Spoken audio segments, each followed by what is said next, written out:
Hi friends, welcome to HLNT channel. ఇవాల్టి video నాటుకోడి పులుసు రెసిపీ. వర్షాకాలంలో వేడి అన్నంలో నాటుకోడి పులుసు వేసుకొని తింటే చాలా టేస్టీగా ఉంటుంది కదా. ఇప్పుడు అలాంటి టేస్టీ నాటుకోడి పులుసుని ఎలా ప్రిపేర్ చేసుకోవాలో ఈ వీడియోలో చూద్దాము.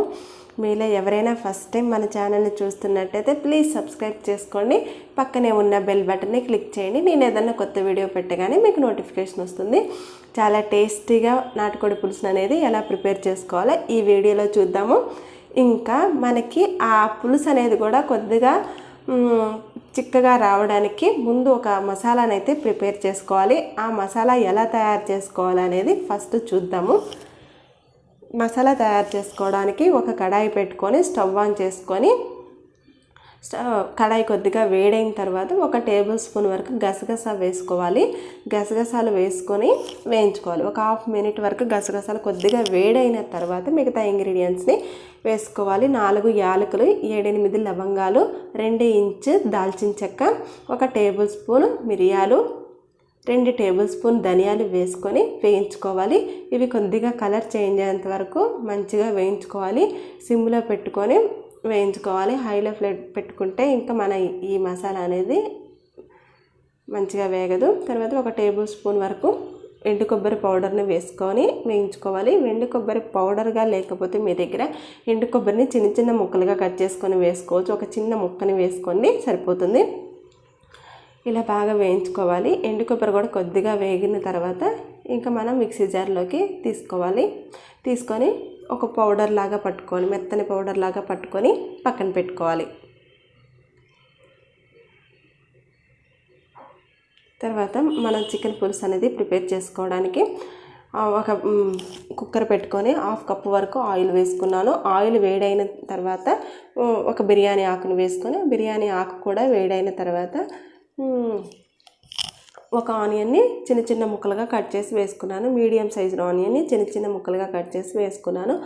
ఆనియన్ తొందరగా వేగడానికి కొద్దిగా సాల్ట్ వేసుకుంటే ఆనియన్ అనేది తొందరగా వేగుతుంది. ఇలా మూత పెట్టుకొని ఆనియన్ ముక్కలు మంచిగా కలర్ చేంజ్ అయ్యేంత వరకు వేయించుకోవాలి. ఆనియన్ ఇలా వేగిన ఇంకా 2 టేబుల్ స్పూన్ వరకు అల్లం వెల్లుల్లి పేస్ట్ వేసుకున్నాను. కొద్దిగా పెద్ద టేబుల్ స్పూన్ వేసుకున్నాను. అల్లం వెల్లుల్లి పేస్ట్ని కూడా మంచిగా వేయించుకోవాలి. మేమైతే 2 కిలోల నాటుకోడిని తీసుకొని క్లీన్ చేపిస్తే 1.5 కిలో చికెన్ అయితే వచ్చింది. ఇప్పుడు నేను 1.5 కిలో చికెన్కి ఈ మెజర్మెంట్స్ ఇలా అయితే వేసుకున్నాను. స్పైసెస్ ఇంకా అల్లం వెల్లుల్లి పేస్ట్ 1.5 కిలో చికెన్కి అయితే వేసుకున్నాను.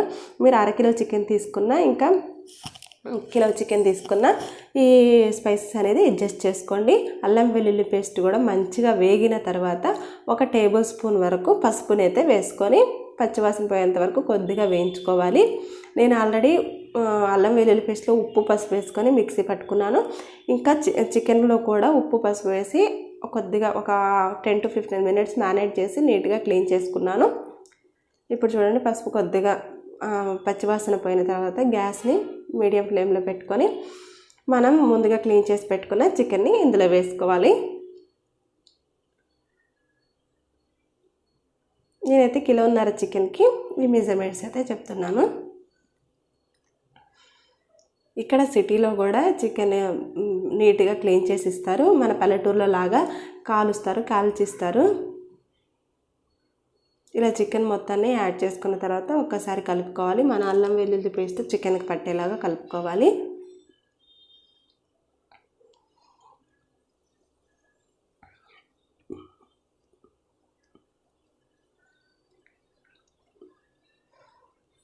ఇలా మంచిగా చికెన్ మొత్తం అల్లం వెల్లుల్లి పేస్ట్లో కలిసిన తర్వాత మూత పెట్టుకొని ఒక 5 మినిట్స్ ఉడికించుకోవాలి. మీడియం ఫ్లేమ్లో పెట్టుకొని అప్పుడు ఆ చికెన్లో ఉన్న వాటర్ అనేది మనకి బయటకు వస్తాయి. కొద్దిగా చూడండి, ఇలా చికెన్లో ఉన్న వాటర్ అనేది బయటకు వచ్చిన తర్వాత ఇంకా మనం స్పైసెస్ని యాడ్ చేసుకోవాలి. నేనైతే 4 టేబుల్ స్పూన్ వరకు కారం వేసుకున్నాను. నాటుకోడి పులుసులో కారంగా ఉంటే టేస్ట్ ఉంటుంది కదా, అందుకని నేను కొద్దిగా కారంగానే చేశాను. అందుకని 4 టేబుల్ స్పూన్ వరకు కారం వేసుకున్నాను. ఇంకా 1 టేబుల్ స్పూన్ వరకు కల్లుప్పు వేసుకున్నాను. పులుసుకి కల్లుప్పు టేస్టీగా ఉంటుంది కానీ కల్లుప్పు వేసుకున్నాను. 1 టేబుల్ స్పూన్ వరకు కల్లుప్పు కూడా వేసుకొని ఉప్పు కారం వేసుకున్న తర్వాత ఇంకా గంటతో కలపడానికి రావట్లేదు నాకు కలపటానికి. ఇంకా ఇలా ఎగరేసుకున్నాను. ఎగరేసుకుంటే నాకు ఇక ఉప్పు కారం అనేది ముక్కలకి మంచిగా పట్టింది, మంచిగా కలిసింది. ఇలా కలిసిన తర్వాత ఒక్కసారి మళ్ళీ గంటతో ఇక స్లోగా కలుపుకున్నాను. ఇలా కలుపుకొని మూత పెట్టుకొని ఒక 5 to 6 minutes మీడియం ఫ్లేమ్లో ఉడికించుకుంటే ఉప్పు కారం అనేది మంచిగా ముక్కలకు పడుతుంది. ఇంకా చికెన్లో ఉన్న వాటర్ కూడా ఇలా బయటకు వస్తుంది. చూడండి, ఉప్పు కారం మంచిగా అడ్జస్ట్ అయింది. అడ్జస్ట్ అయిన తర్వాత ఇంకా 1 టేబుల్ స్పూన్ వరకు ముందుగా దంచి పెట్టుకున్న మసాలాను అనేది యాడ్ చేసుకోవాలి. ఈ మసాలా మనం మిక్సీ జార్లోకి తీసుకునేటప్పుడు ఒక కొద్దిగా ఉప్పు వేసుకొని మిక్సీ జార్లో, తర్వాత మసాలా వేసుకొని మిక్సీ పట్టుకుంటే మనకి మెత్తని పౌడర్ లాగా అవుతుంది.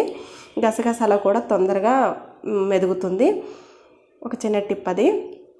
ఆ మసాలా కూడా వేసాక ఒక్కసారి కలుపుకొని మీకు ఎంత పులుసు అయితే కావాలో ఆ పులుసుకు తగ్గట్టు వాటర్ని అయితే అడ్జస్ట్ చేసుకోండి.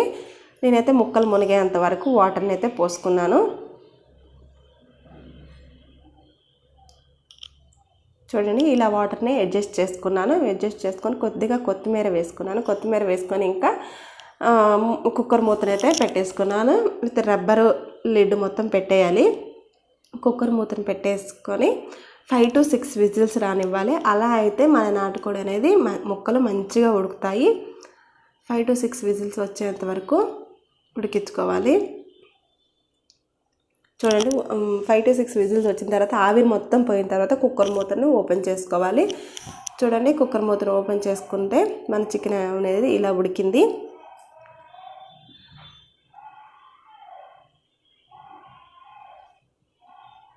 పులుసు కూడా థిక్గా చాలా టేస్టీగా ఉంది. ముక్కలు కూడా చాలా బాగా కుక్ అయ్యాయి. 5 to 6 విజిల్స్ అయితే మంచిగా కుక్ అయ్యాయి. ఇలా కుక్కర్ మూత ఓపెన్ చేసుకొని ఇందాక మనం 1 టేబుల్ స్పూనే వేసుకున్నాము మసాలా. మిగిలిన మసాలా మొత్తం ఇందులో యాడ్ చేసుకొని కొద్దిగా కొత్తిమీర కూడా అడ్జస్ట్ చేసుకొని ఇంకా ఒక్కసారి కలుపుకొని మళ్ళీ మూత పెట్టుకొని ఒక 5 to 10 minutes సిమ్లో కానీ మీడియం ఫ్లేమ్లో కానీ పెట్టుకుంటే ఇంకా మన మసాలా అనేది చికెన్ ముక్కలకు బాగా పడుతుంది. ఇంకా మనకి కొద్దిగా థిక్గా గ్రేవీ అనేది రెడీ అవుతుంది, పులుసు అనేది. చూడండి, ఇలా మూత పెట్టుకొని నేను ఒక 5 to 10 minutes SIM to medium ఫ్లేమ్లో ఉడికించుకున్నాను. ఇంకా మసాలా అంతా ముక్కలకు పట్టింది. ఇంకా పులుసు కూడా కొద్దిగా థిక్గా అయింది. ఎంత టేస్టీగా ఉందంటే పులుసు కూడా చాలా బాగుంది. మీరు తప్పకుండా ట్రై చేయండి ఫ్రెండ్స్. మీకు ఎలా వచ్చిందో నాకు కమెంట్ చేసి చెప్పండి. ఓకే, ఇప్పుడైతే స్టవ్ ఆఫ్ చేసుకున్నాను. ఇంకా కావాల్సిన కన్సిస్టెన్సీలో మన పులుసు అనేది రెడీ అయింది. ఇలా రెడీ అయిన తర్వాత ఇంకా ఒక గిన్నెలోకి తీసుకున్నాను. చూడండి, కారం స్పైసీగా చాలా టేస్టీగా ఉంది. ముక్కలు కూడా చాలా మంచిగా కుక్ అయ్యాయి. మీరు తప్పకుండా ట్రై చేయండి ఫ్రెండ్స్. ఇక మీలో ఎవరైనా ఫస్ట్ టైం మన ఛానల్ని చూస్తున్నట్టయితే ప్లీజ్ సబ్స్క్రైబ్ చేసుకోండి. పక్కనే ఉన్న బెల్ బటన్ని క్లిక్ చేస్తేనే నేను ఏదైనా కొత్త వీడియో పెట్టగానే మీకు నోటిఫికేషన్ వస్తుంది.